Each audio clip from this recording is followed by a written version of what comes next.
That's me there. I'm Danny.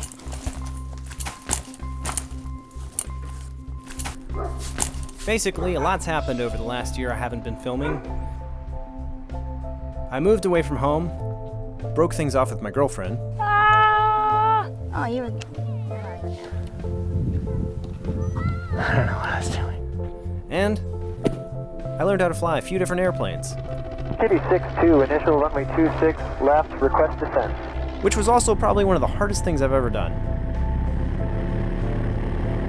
I may have changed a lot over the last year, but I still have a fondness for photography and film. So I got two very special Nikon 35mm. Now, I hadn't shot any film in over a year. I really didn't know if I would have the skills necessary to make good images again. Would I be able to even expose the camera correctly? I knew that I owed it to myself to try.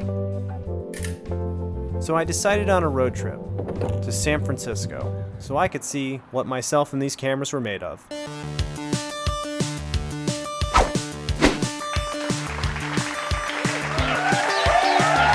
Nikon F3 and FM2, two beasts of the Nikon family. This is the Nikon F3, the pro camera that came out in the beginning of the 1980s. And this is the FM2, which is considered their mid-range camera, and it's fully mechanical. The differences are really quite small when it comes to taking the shot, but where it matters is in your shooting style. Now, any Nikon is going to have an exceptional build quality, and these are no exceptions. Both of these cameras are made out of a copper aluminum silicon alloy, which is known to have a high tensile strength. It's also why these cameras pretty much never break. Oh no. Both of these camera rigs will allow you access to pretty much all the AI lenses in the Nikon lineup. See that red stripe on the F3? That's from Giorgetto Giugiaro. This is the same guy that was responsible for more than 80 different car designs. Giugiaro is said to have added the red stripe to add a little bit of graphical flair to an otherwise black camera. This is one of the hallmark features of Nikon's branding, similar to the Leica red dot or the white luxury lenses on Canons. This is the same guy who designed futuristic watches for the film Aliens, both for Bishop and for Ripley. This was an example of a camera company using anything they could to get ahead. Aside from this, the F3 is a pretty robust and versatile camera. For example, it has changeable viewfinders. One of the things I didn't like about this particular F3 finder was that it's kinda hard to see the LCD readout on the shutter speed, versus the FM2 viewfinder, which stands out a little bit better in real life. There's just a lot more doohickeys on the F3, which for the hobbyist film photographer, I don't know if it's that useful. While the FM2 here doesn't have a red stripe, what it does have that's very exciting is a shutter speed up to a 4,000th of a second. That was an insanely high shutter speed for the time. The high shutter speed wasn't actually the goal of this camera as much as it was to have a camera that could sync at a 2/50th of a second with flashes, versus the F3's 80th of a second sync. This is definitely meant to be an outdoor travel camera, considering its operating temperatures from -40 to 50 degrees Celsius. And the F3 is no slouch either, considering it was used aboard NASA space shuttles. Both of these cameras are more than amazing in their own right, but to me, I was just taking them out to go shoot. I cared more about the experience of using them. So I started my trip using California 1, all the way from Los Angeles up to San Francisco. This is definitely a scenic route, but it's one of the longest ways to get to San Francisco, so I don't recommend it unless you have a lot of free time and snacks. One of the great things about going on a solo road trip is that you have the ability to stop wherever you want to stop. Something I realized though, and I think a lot of photographers would agree, when you run into something really, really pretty and gorgeous and beautiful, and you take a shot of it and you realize you just can't capture it. Maybe you didn't have the right angle, maybe you didn't have the right lens, it could be anything. Point is, coming back to this photography thing was going to be a little more difficult than I thought.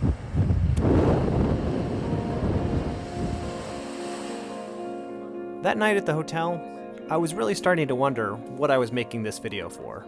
Did I really want to review these cameras? Or was I just interested in sharing an experience? I don't think I knew anymore. Finally, I reached San Francisco. A tiny peninsula with the city packed into it like a sardine can. There's a million little houses perched up on all the surrounding hilltops. And you get the sense that every little nook and cranny here could hold so many untold stories. And looking across the street, everyone you see looks like a small ant lost in a big city. It was an almost overwhelming feeling.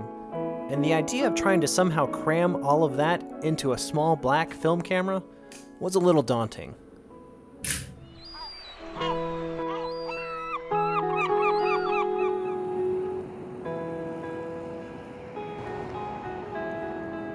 My first order of business was to confront my love-hate relationship with people photography.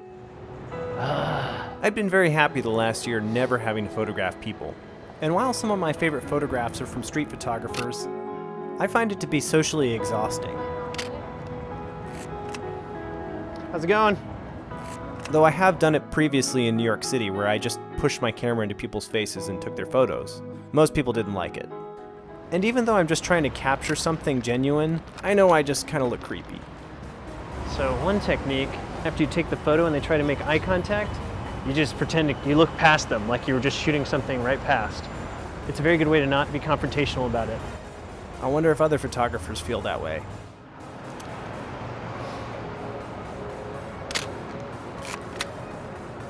Coincidentally, since I had a cameraman following me and 2 cameras on me, a lot of people actually approached me to take their photographs. Oh, yeah, sure. Where would you like your photo taken? Even though I didn't want to do it, I was nice Here, about I'll it. take like 3. Okay, one like this. 1, 2, 3. There you go. See ya. When I was done taking other people's photos, it was time to get back to my own. A few things struck me about using these particular Nikons.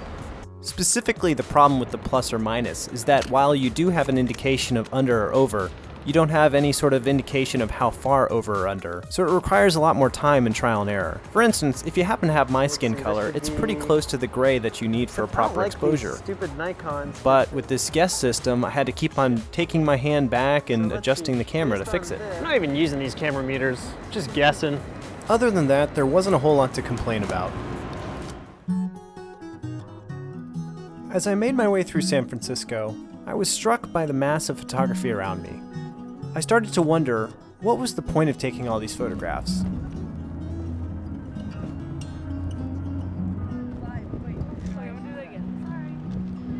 I was reminded of how many photos are taken every day. Was it to validate something in our egos that we had been somewhere? Why was I even doing it?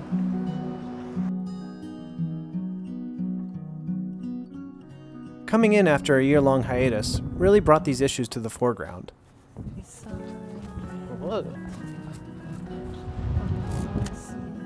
This is usually the part where I'd say I changed in some fundamental way, but I'm not going to kid you.